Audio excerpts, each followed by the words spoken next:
Hey, precious hearts. Welcome to another segment of Journal Therapy. Today we will be talking about reparenting my inner child through grace.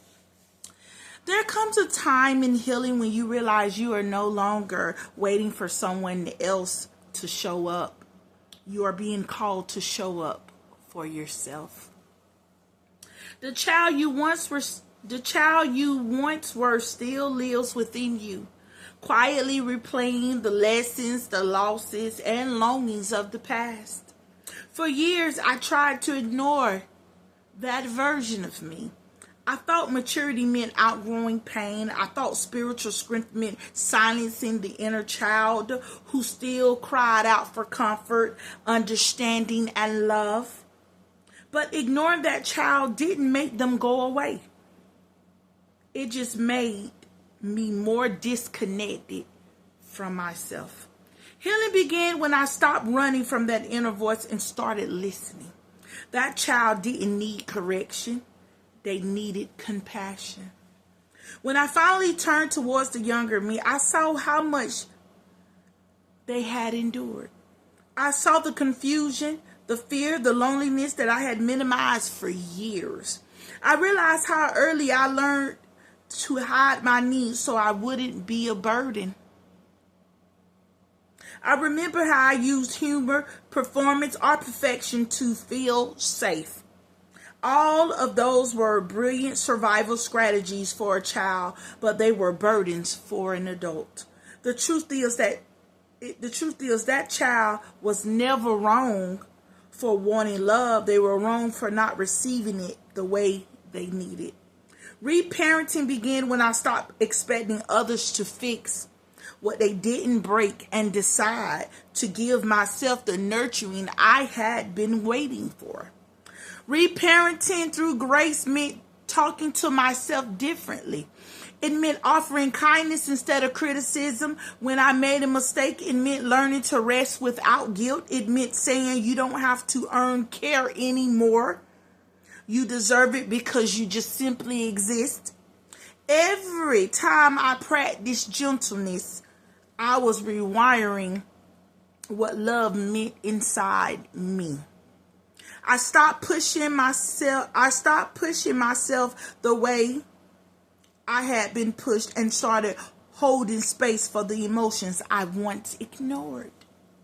Grace taught me that self-compassion is not weakness. It's spiritual maturity.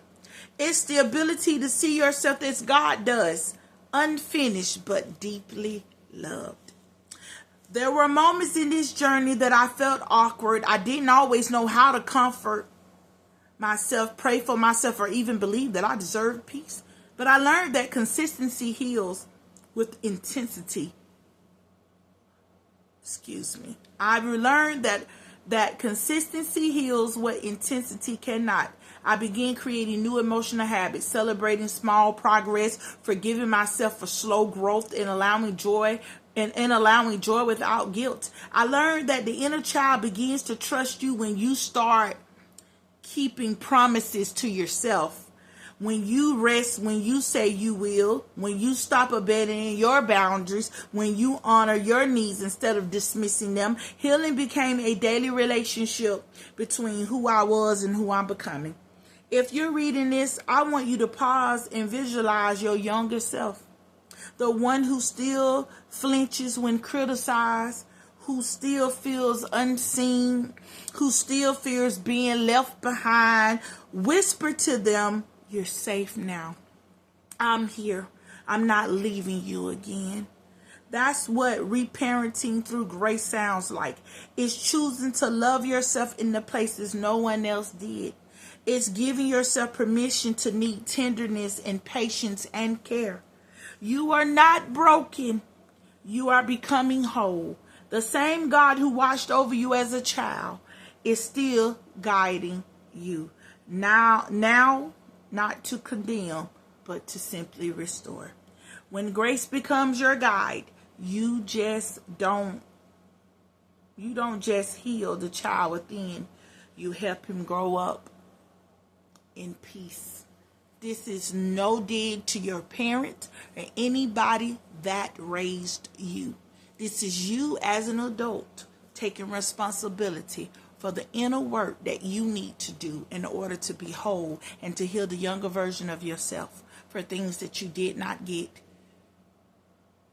It's now time to continuously do the inner work so that you can be made whole.